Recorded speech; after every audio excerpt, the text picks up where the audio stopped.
Now let's kind of again take a step back in terms of what's the noise. I mean, why does anybody even have to worry about digital transformation? As we said, the bunch of drivers that drive it. I mean, we just talked about the pandemic. Whether we liked it or not, the pandemic caused a significant shift in thinking. But beyond that, when you think in terms of the federal government, oftentimes transformation is necessitated by change in regulation, which happens constantly in the government, right? Policy changes, something that our political leaders uh, envision in terms of something good for the citizens. I mean, the ACA is a big regulatory pressure that caused a whole host of things to change, right? And then there's also a desire to provide more efficient service to the citizens because, many times when services are broken, political leaders do listen, somebody complains, and things have to change. We have seen this with the case of Veterans Administration. What was considered to be a broken agency suddenly got its feet up, and it's now going through a significant modernization effort oriented towards serving our veterans better. That's a great thing. And something else that the federal government focuses on is, of course, resilience and cybersecurity. And today, in this current threat environment, that becomes even more important. Now, as opposed to this, when you look at a commercial enterprise, it's a more straightforward story, right? It's about, making money. Because a commercial enterprise cannot thrive unless, it makes profit or it has access to abundance of cash, through various capital raising ventures or whatever. And then there's always a drive to reduce cost because, there's this desire to increase shareholder value that causes that. But many times, something that the commercial enterprises have realized is for them to be able to be in business, for them to be able to make money, especially, they got to cater to the customer and customer experience becomes important. But same thing, when we apply to the federal government, we say that, the citizen experience has to become important, right? So, but then all of them, again, be it federal or commercial drivers are oriented towards one fundamental concept, which is all of universal needs, which are we got to do things fast, better. We have to address people's needs. We need to improve processes. We need new technology. More importantly, we want to be innovative and we want to be on the bleeding edge, right? So with this in mindset, something that we're also postulating today is that is as much as you have this regulatory pressure, something that's going on is emerging technology is also becoming a significant driver for digital transformation. Now, we did say that technology is being utilized, but in a different way, emerging technology is coming in. But now the mindset has to change because what we don't need is mindless modernization, right? Just because your technology, you don't want to resort to an exercise where you say, you know what, I'm going to modernize something. That's counterproductive. What you want to be able to do is see this as a continuum, wherein whatever happens for a greater good, which sounds very daunting and complex. But when we think in terms of a set of enablers, it starts becoming more easy. So let's first start with, the problem with digital transformation. We said, hey, it can be complex and confusing. Does it have to be? Well, it doesn't have to be. If we were to use enterprise architecture as an enabler, that's the fundamental postulate that we want to present today, right? A strategic view.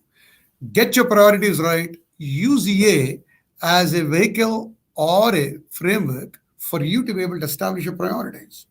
In doing so, you have a very well-established methodology. In fact, I will talk a bit more about this by way of as to how EA is going to assist you in establishing priorities.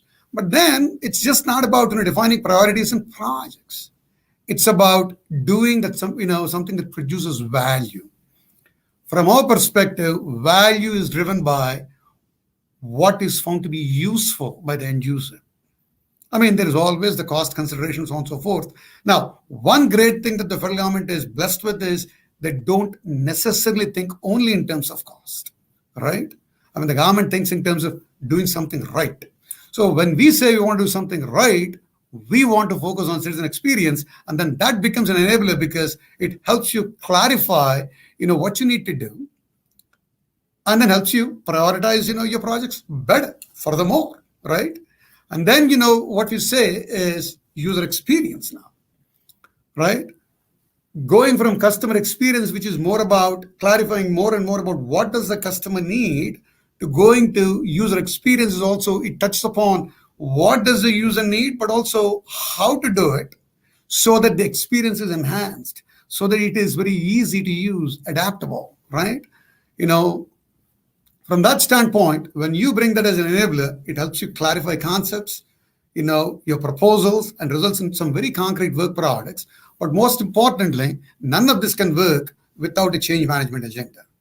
The biggest technology initiatives have failed because they haven't been communicated properly, or somebody hasn't really thought about the value and then haven't necessarily focused on it.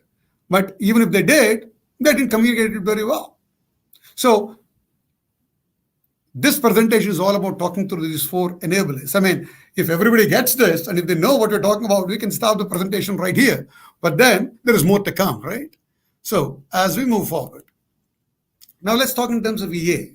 Enterprise architecture, again, as I noted before, has been a very significant driver in the federal government. CIOs are required to, have an EA maturity model, frameworks. They're supposed to do EA compliance, alignment, and then there is a OMB FEA PMO that's plays oversight.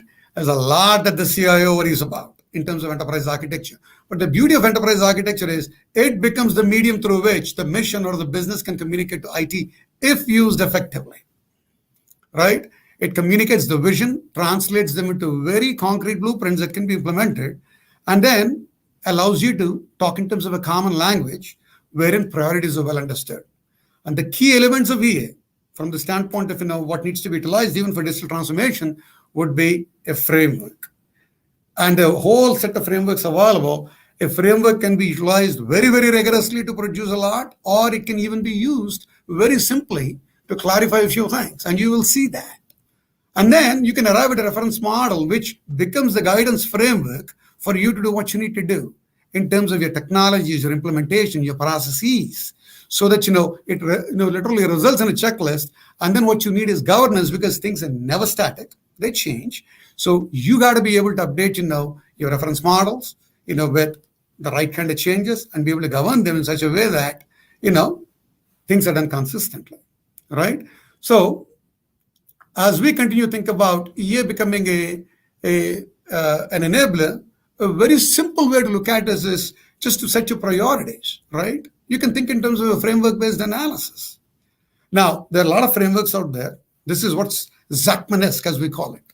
Zachman is, a celebrity in the EA community, and he came up with this whole notion of framework-based thinking and a schema. And you can define your own schema. And what I'm showing here is merely an artifact. I mean, this is not God's truth by any means, right? You are welcome to define your schema in terms of, your drivers and components. In this case, we think in terms of a strategy component, a process component, and a platform component. And, we say, hey, well, now how do I look at the enterprise and say, what elements of the enterprise should I look at? I simply put business, data, application, technology. Somebody else can put something else. Now, what it allows you now to do, is now to think in terms of each cell that results in the schema, think in terms of what's important. From a business strategy perspective, we got to be compliant. From a regulatory perspective, E is a driver. E is a priority. Now, what does that result in terms of, a series of initiatives or projects? We want to be data-driven, or we want to be mobile first, or we want to be cloud first. These are strategy precepts, right? And they're identifiable. You list them out, right? From a process standpoint, you can say, what enhances my process? I mean, this is where the rubber meets the road and UX and CX come in. But you say, you know what? For me to be, again, this is where we bring in that CX framework all the time, or the CX-based thinking. You want to say, you know what? I want to enhance my customer experience, or I want to streamline operations, or I need a data ops framework for me to make sure that my users can understand how data is propagating through my system. Process automation. I want cloud native development. See, what's happening here is now you have a very systematic way of thinking through. This makes the problem less complex.